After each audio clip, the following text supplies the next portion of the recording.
Okay, we just got finished with our unit on exponents, and we went into scientific notation. That is a way that you use exponents. We are now getting into a new concept, which is called square roots, and it looks difficult. There are definitely some ways that kids go wrong. We know those ways. We identify and we tell you what not to do. So let's just get into a little bit about what square roots are. Do y'all remember this word inverse? What does inverse mean? You know, I know y'all have heard that in math. If you wanted just like a textbook definition of it, a textbook definition for inverse, see, is to the contrary of or opposite. So that's what you think is, that's what you think about when you hear the word inverse, okay? Such as soon as you got into this first grade, they taught you how to add, and as soon as you got good with adding, you subtracted. All right, you went backward, or it's kind of like the inverse, the opposite. All right, you did one way. All right, now go the other way. So after that, you went into like the third grade or second grade. They taught you how to multiply, and then once you mastered multiplication, then they started. You started to divide. So those are inverse operations of one another, guys. We've got one more inverse. Okay, it's almost like we have another symbol or another sign, another operation we're performing. All right, you have now what's called the square and the square root. All right, square is when you raise something to the second power, and a square root looks like this.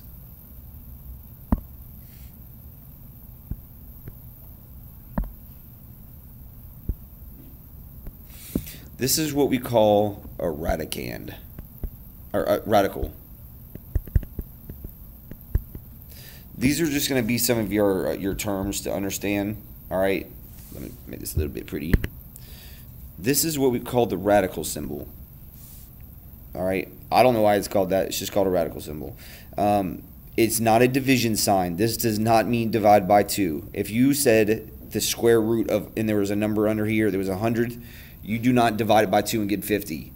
All right, that's called the radical sign. Sometimes, not very often for me, you're going to hear the number that's underneath the square root symbol. We call it the radical. We call that the radicand. And I don't know if I'm spelling this right, so deal with it.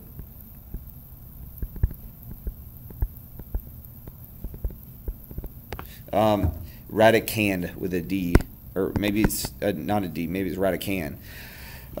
One way or the other, that's what we call the number or variable, or the term underneath the square root sign. Okay, so those are just terms you need to know as far as what you're going to do it. Like when I say take the square root, a lot of kids say square root it, which, you know, okay, cool, square root it. I know what you're talking about, but we say take the square root. Okay, let's see what we got here. Oh, no, nothing. All right, so let me show y'all what this looks like. We had the square root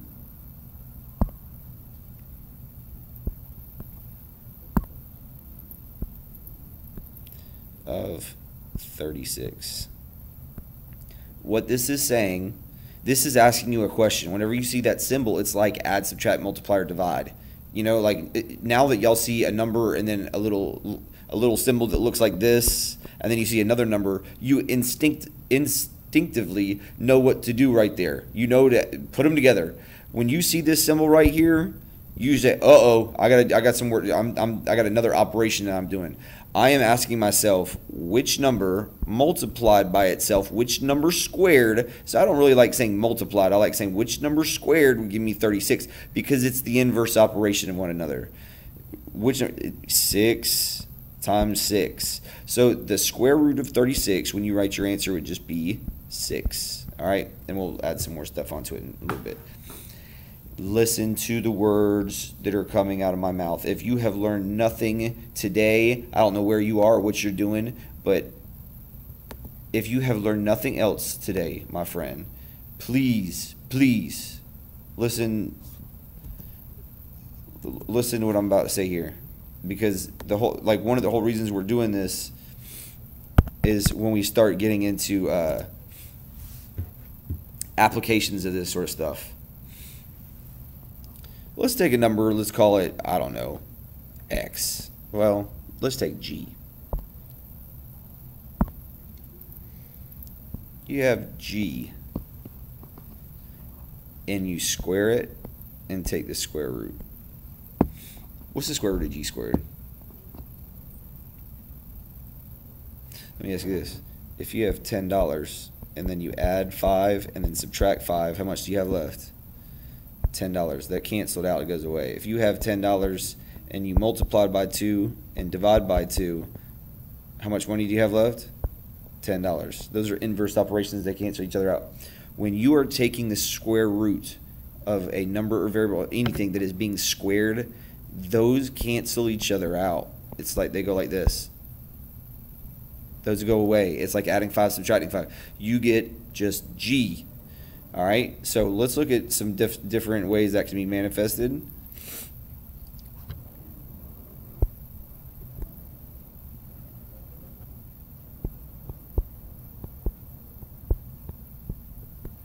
No big deal. It's talking to there is an exponent right there. The only thing that's different here is we have parentheses. It's just another way that we could have seen it. All right.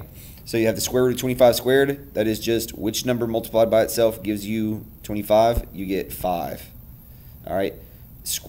You know, if the parentheses were on the outside and it's being squared, square root of something squared, it's going to give you, you know, this would give you 100. I'm sorry. This should be a 25. Back up. The square root of 25 squared is 25, not 5. All right. The square root of 100 squared is 100. No matter where the parentheses are. All right. The square root of a squared is a. All right. Now, so let's talk about these. Let's list let's list what we call perfect squares. You have the number being squared, which is just 1 squared. And then you have what's called the perfect square. So you take the square root of 1 and you get 1. So the next one, 2 times 2, that gives you, or 2 times 2, or 2 squared, that would give you the square root of 4. Because the square root of 4 is 2. So let's look at what the next number would be. 3 times 3 times 3, that'll give you 9. So we have a number right here, square root of 9. So when you take the square roots of these specific numbers, these are special numbers. When you take the square roots of those things, you're going to get a nice, neat little answer, like 1 or 2 or 3. If I say, hey, Bobo, what's the square root of 121? He's going to say 11. And it's going to be all nice and good because he knows that off the top of his head, which y'all are going to know how to do that shortly, okay? Let's continue writing our perfect squares down here. 1, 4, 9, you have 16, 25, 36, 49, 64, 81, 100. Now we got to go do 11 through 25, or we'll just do 11 through 20. All right. Well, for the sake of time, we might not. All right. One thing to remember here. One concept I want you to be familiar with.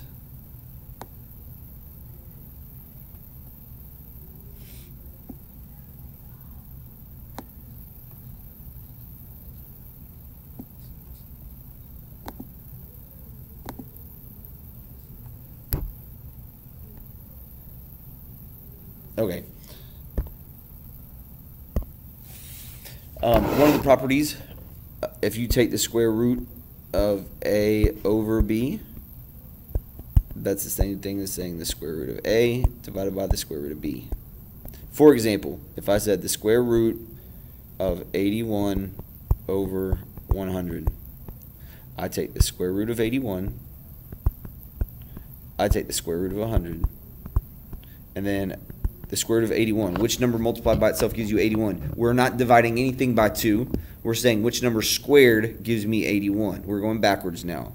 So you would say this is 9. Not the square root of 9. It's just 9. All right? And then divide that by the square root of 100. What times what gives you 100? It's going to be 10. It's not the square root of 10. It's just 10. So your answer to this question would just be 9/10. All right? That's one property that we have. Oh, there's several properties. I'm not gonna deal with it right now. Okay, so we have the fraction right there.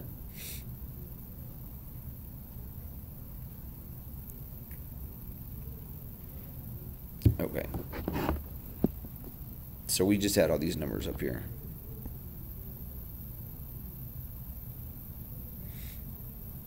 Oh, they're down here now. And they got jumbled on top of each other. All right, so let's write down our perfect squares again. That's a term you need. Perfect squares. Perfect squares are numbers that are the product of a number being squared. All right, perfect square. We said 1, 4, 9, 16, 25, 36, 49. So whenever you're squaring something, you can always go backwards, and you can figure out, or whenever you have a number and you know that it has been squared, you can take the square root of it to figure out what number it was that was being squared. Your perfect squares have gaps in between them. Like, look at these. What if I said, what is the square root of 18?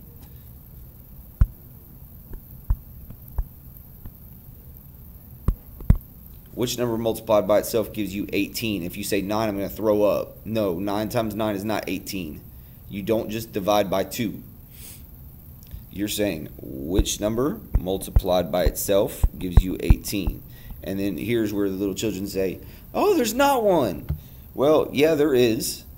It's just, it's not like anything y'all are used to seeing before. What you need to know how to do right now is between which two whole numbers would that go in between?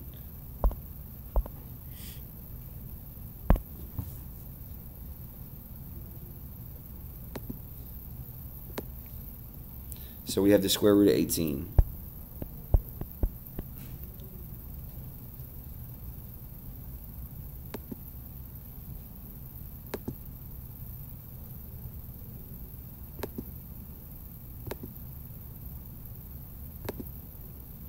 Okay, so we have the square root of 18. I know y'all are laughing.